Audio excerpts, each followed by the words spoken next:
নমস্কার বন্ধুরা, কেমন আছেন আপনারা? আমি ভালো আছি। আজকে সোমবার, আজ বাবার বার, আজ নিরামিষ খাই আমরা। তো সোমবার নিরামিষে আমি কি রান্না করব তাই ভাবছিলাম। ভাবতে ভাবতে আমি আজকে রান্না করছি বিট গাজর পোস্ত দিয়ে। বিট গাজর পোস্ত করার জন্য আমার লাগবে হচ্ছে উপকরণ।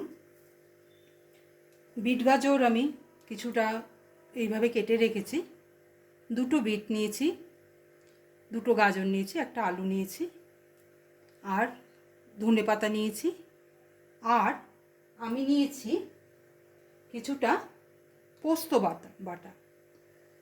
আমার এই হচ্ছে আমার উপকরণ। আর লবণ হলুদ এগুলো তো লাগেই। আমি এই পোস্তটার মধ্যে আমি কাঁচা লঙ্কা নিয়ে নিয়েছিলাম বেটে।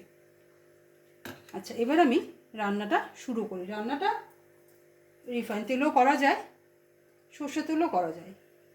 আমি রিফাইন তেলেই করছি। কিছুটা তেল দিয়ে দিলাম। দেওয়ার পরে তেলটা গরম হোক। গরম হওয়ার পরে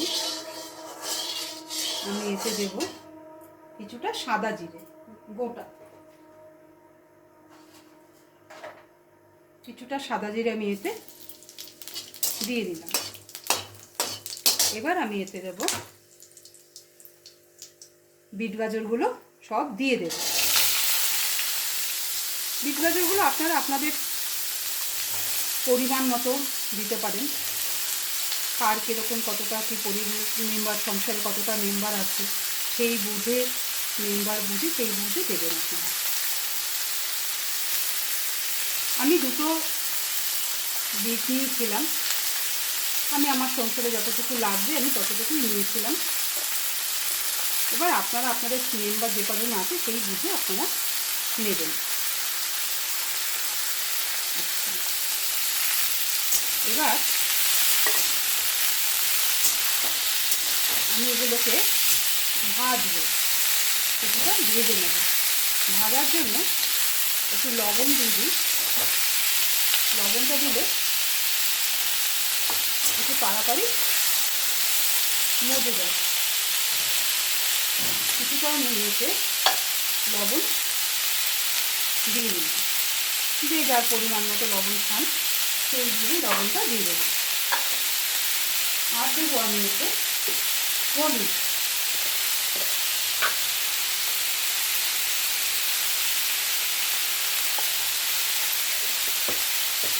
হলুদটা অল্পই দিতে হবে,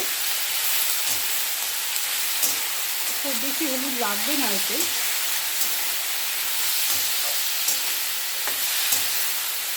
এটা এইভাবে ভাজা ভাজা হোক। একটু ঢাকা দিয়ে দিতে হবে। নিরামিষ রান্না করতে গিয়ে তখন ভাবতে হয় কী রান্না করব, তাই একটু ভাজা ভাজা হোক, একটু সেদ্ধ হোক। সেদ্ধ না হলে হবে না। ততক্ষণ আপনাদের সাথে আমি একটু আলাপ করে নিই। আমার পরিচয় আপনাদের একটু জানাই।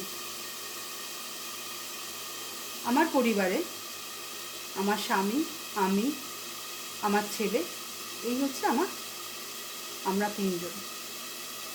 আর আমার শ্বশুর বাড়িতে আছে আমার বড়রা 4 ভাই, তাদের ফ্যামিলি আছে। আমার সবার হাড়ি আলাদা। আমার শ্বশুররা 4 ভাই, তারা দুজন দু জায়গায় থাকে। আর শ্বশুরের যে ছোট ভাই সে আমাদের একই বাড়ির মধ্যে থাকে। তার আবার 3 ছেলে 1 মেয়ে, তাদের ফ্যামিলি আছে। আমরা সব একই বাড়িতে থাকি।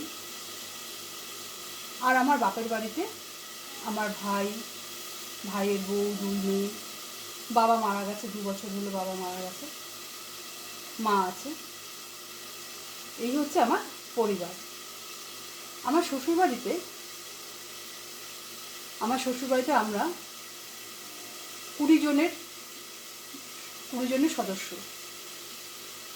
তো সবার হাঁড়ি আলাদা, কিন্তু আমরা সব এক জায়গায় হই হুল্লোড় করে থাকি। আমাদের কোনো ছোটোখাটো অনুষ্ঠান হলে বাইরের লোক না হলেও চলে। সবসময় তো বড় অনুষ্ঠান করা সম্ভব হয় না। ছোটোখাটো অনুষ্ঠান হলে আমাদের আর কাউকে লাগে না, আমরা হই হুল্লোড়। আমরা 7 জায়ের মধ্যে বড় যা রিসেন্টলি মারা গেছে, তার সে অসুস্থ ছিল, মারা গেছে। আর বাড়িতে আমরা 6 যা। আমরা খুব আনন্দ করি। আমরা মুড়ি মাখা খাই, আমরা আলু কাবলি মাখা খাই, আমরা মানে এক এক সময় এক এক রকমভাবে আমাদের চলতেই থাকে আমাদের আনন্দ। খুব মজা করি আমরা দিন কাটাই, খুব মজা করে দিনগুলো কাটাই। তো আমার বাড়ি নিউ ব্যারাকপুর, 7 নম্বর রেলগেট। তো আমাদের এই দিনগুলো সুন্দরভাবে কেটে যায়। এই হচ্ছে আমার পরিবার। এখন তো সবারই ছোটো ছোটো পরিবার হয়ে গেছে, হোক না আরই আলাদা, কিন্তু সবাইকে নিয়ে একসাথে চলাফেরার যে কত আনন্দ, এই ছোটো ছোটো পরিবারগুলো হয়ে গিয়ে আমাদের বাচ্চারা এরা বুঝবে না একান্নবর্তী পরিবারের যে কত আনন্দ। এই একান্নবর্তী পরিবারের আনন্দ এরা বুঝতে পারবে না। কিন্তু আমাদের বাড়িতে এটা হয়, আমাদের বাড়িতে একটা আনন্দ, একটা অনুষ্ঠান হলে এই হই হুল্লোড় সব সময় আমাদের বাড়িতে সব সময় একটা হই হুল্লোড় থাকেই।